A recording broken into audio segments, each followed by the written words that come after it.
बाबा खरंच अजून 2 दिवस आई येणार नाही का? 8 वर्षांच्या भूमीने निरागसपणे विचारलं. हो बाबा, आज मी माझा कलर बॉक्स घरी विसरलो म्हणून माझ्या शिक्षकांनी मला ओरडून शिक्षा केली. आई नेहमी माझे वेळापत्रक लक्षात ठेवते. 5 वर्षांचा आर्यन म्हणाला.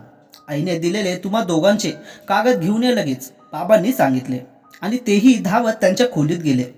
काल त्यांनी ते गांभीर्याने घेतले नाही म्हणून त्यांनी पुन्हा वाचायला सुरुवात केली. भूमी आणि आर्यन, आता तुमचा गृहपाठ करायला लागा. अनन्याने त्या पेपरमध्ये लिहिल्याप्रमाणे त्याने त्यांना सांगितले की ही त्यांची गृहपाठ करण्याची वेळ आहे म्हणून. आधी आम्हाला काही खायला द्या, आम्हाला खूप भूक लागली आहे, आर्यन पोटावर हात फिरवत म्हणाला. विहानने कागद घेतला. संध्याकाळी मुलांसाठी काहीतरी स्नॅक्स आणि गरम बॉर्नव्हिटा घातलेले दूध बनवण्याचे लिहिलेले होते. तो स्वयंपाकघरात गेला आणि त्याआधी ते दोघे शाळेच्या गणवेशात असल्याने त्यांना कपडे बदलायला सांगितले. दुधात घालण्यासाठी तो बोर्नव्हिटा शोधत होता. 5 मिनिटांनी तो मिळाला आणि सोबतच तिने काही दिवस आधी बनवलेला चिवडा शोधला. त्यांना खायला दिले. तोही तेच खात आणि पित होता. बाबा, तुम्ही लहान आहात का आमच्यासारखे दूध पिताय? आर्यन आणि भूमी त्यांच्या बाबांकडे बघून हसू लागले. तुझ्या आईने माझ्यासाठी काय पर्याय सोडला आहे का? तो स्वतःशी पुटपुटला. नंतर ते त्यांचे गृहपाठ करू लागले आणि तो स्वयंपाकघरात गेला आणि खिचडी बनवली. त्यानंतर त्याने सर्व कपडे वॉशिंग मशीनमध्ये टाकले. तिने कागदामध्ये लिहिल्याप्रमाणे वॉशिंग मशीनमध्ये घालताना रंगाची कपडे इतर कपड्यांमध्ये मिसळू नका, त्यामुळे त्याने ही खबरदारी घेतली. तिथे अनन्याने फोन सुरू केला आणि तिच्या जुन्या शाळा कॉलेज मित्रमैत्रिणींना फोन केला. त्यातले जे लोणावळा जवळ होते ते दुसऱ्या दिवशी भेटायला यायचे ठरवतात. इकडे घरी भाताची खिचडी बघून दोन्ही मुलांचे तोंड खाली पडले. मला हे खायचे नाही, आर्यनने ताट पुढे सरकवले. हो, मलाही आवडत नाही, त्याच्या मुलीनेही नाक मुरडले. जर तुम्हाला खायचे नसेल तर ठीक आहे, मी तुमच्यावर जबरदस्ती करणार नाही. त्याने खूप मेहनतीने केल्यामुळे त्याचं मन खरंच दुखावलं होतं. आम्ही बाहेरून जेवण ऑर्डर केले तर? आर्यनने त्याचे हुशार डोके चालवले. जर तुम्हाला खायचे असेल तर फक्त हेच. तुम्ही दोघे आजारी पडता, बाहेरच्या जेवणाला परवानगी नाही, तो परखडपणे म्हणाला. दोन्ही मुले हिरमुसली. मग काही न खाता झोपी गेले. विहानलाही वाईट वाटलं, पण त्याची मुलं दिवसेंदिवस हट्टी होत होती आणि तेही त्याच्या लाडामुळे. अनन्या त्याला नेहमी काही गोष्टींबाबत कठोर राहण्याचा सल्ला देत असे, पण त्यानं त्याकडे दुर्लक्ष केलं आणि ती असं का म्हणायची हे त्याला आता उमगलं होतं. रात्री 11 नंतर, दीदी मला काहीतरी खायचे आहे, मला झोप येत नाही, खूप भूक लागली म्हणून छोटा आर्यन म्हणाला. ठीक आहे, चल आर्यन, स्वयंपाकघरामध्ये जाऊया, काहीतरी खायला शोधू. दबक्या पावलांनी दोघेही स्वयंपाकघरामध्ये गेले, पण सगळीकडे शोधून त्यांना काहीच सापडले नाही. ते स्वयंपाकघरातून बाहेर जायला निघाले असताना लाईट चालू झाल्या. भूक लागली? विहानने हाताची घडी घालून त्यांच्याकडे बघत विचारले. त्यांनी मान हलवली. बसा तेथे, मी पुन्हा खिचडी गरम करेन, चालेल ना? त्याने त्यांना विचारले. हो बाबा, लवकर करा, न राहून छोटा आर्यन म्हणाला. तो गालातल्या गालात हसला आणि आत गेला. ताटात खिचडीचा एक कण न ठेवता ते सर्व खातात. त्यांचे बाबाही त्यांच्यासोबत जेवले.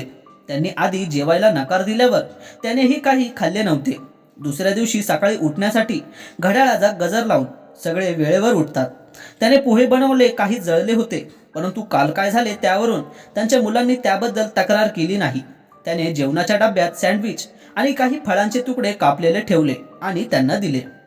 तसेच तो त्यांच्या दप्तरात शाळेच्या वेळापत्रकानुसार वह्या आणि पुस्तके दोघांनाही ठेवायला शिकवतो. दुपारच्या जेवणाच्या वेळेत ऑफिसमध्ये तो रात्रीच्या जेवणात नाश्ता आणि दुपारच्या जेवणात काय काय सहज बनवता येईल याची यादी बनवण्यात मग्न होता. कारण उद्या सुट्टी असल्याने दिवसभर त्याची मुलं घरीच असतील आणि काहीतरी खायला मागतीलच. त्यामुळे तो त्यासाठी मानसिकदृष्ट्या स्वतःला तयार करत होता. रात्री तो महिला गृहोद्योगातून फक्त चपाती पार्सल घेतो. यूट्यूबवर बघून त्याने टोमॅटोची भाजी आणि डाळ भातासाठी डाळ बनवली. दोन्ही मुलं आज काहीही न बोलता सगळं खातात सुद्धा. त्यांना स्वतःची ताटं कशी धुवायची ते दाखवली. ते देखील काहीतरी नवीन शिकतात असे त्यांना वाटले आणि ते दोघे त्यांच्या बाबांचे ऐकतात. दुसरा दिवस गेला. विहानसाठी कालच्या तुलनेत तो दिवस कमी दमवणूक करणारा होता.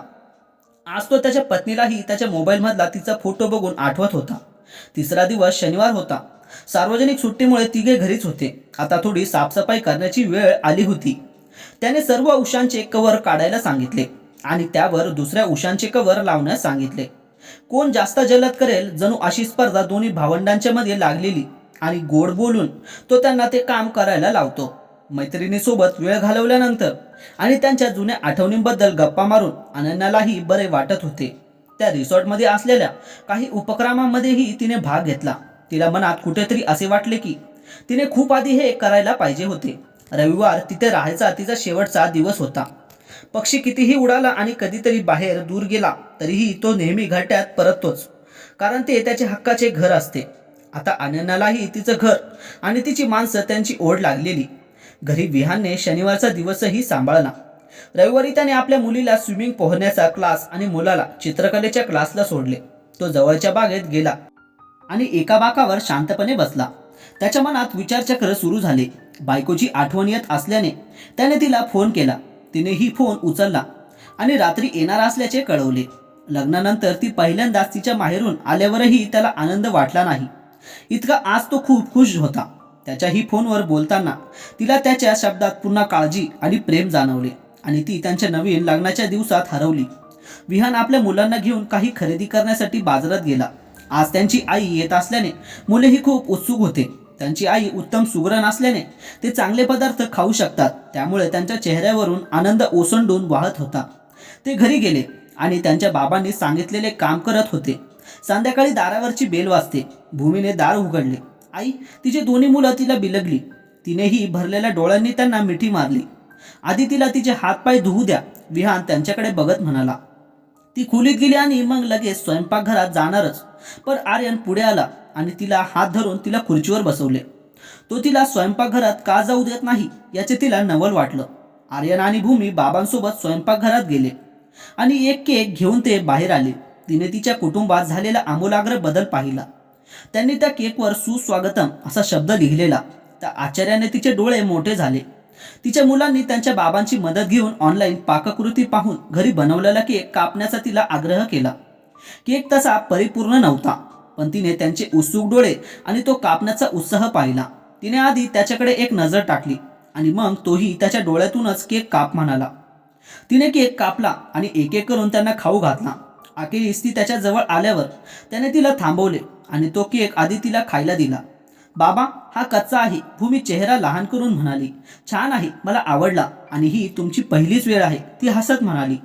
जेवण तयार आहे, चला आधी जेवूया, विहान तिच्याकडे बघत म्हणाला. तिच्यासाठी हा दुसरा धक्का होता. तोपर्यंत तिने तिच्या मुलांना जेवणाच्या टेबलावर ताटं, पाणी, ग्लासेस आणायला मदत करताना पाहिले. ती ते पाहून जागेवरच स्तब्ध झाली. आई, पटकन ये, आर्यनने तिला हाक मारली. तशी ती भानावर आली. मग त्यांनी बोलत रात्रीचे जेवण केले आणि तिला हे देखील समजले होते की तिच्या अनुपस्थितीचा परिणाम तिच्या कुटुंबावर सकारात्मकरित्या झाला होता. नंतर त्यांनी आपापली भांडी धुतली आणि मुलांनी झोपण्यापूर्वी वेळापत्रकानुसार पुस्तके व वह्या शाळेच्या दप्तरात ठेवल्या. तुझी सहल कशी होती? तिने त्यांच्या बेडरूममध्ये पाऊल ठेवल्यावर त्याने विचारले. छान, ती एवढीच म्हणाली. अनन्या, विहान म्हणाला. बोला, बेडवर त्याच्या शेजारी बसून ती म्हणाली. खूप खूप धन्यवाद, तो तिचा हेक हात धरून म्हणाला. तिने प्रश्नार्थक नजरेने त्याच्याकडे पाहिले.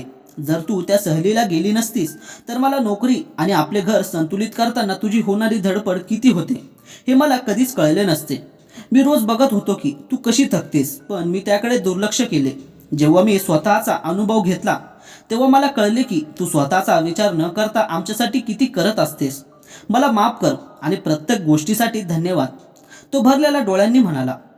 आपण दोघेही आपल्या मुलांसाठी करतो म्हणून आभार मानू नका, त्यांच्या हातावर हात ठेवून ती म्हणाली. मी आता ठरवलं आहे, अश्रू पुसत तो म्हणाला. काय? तिने त्याला विचारले.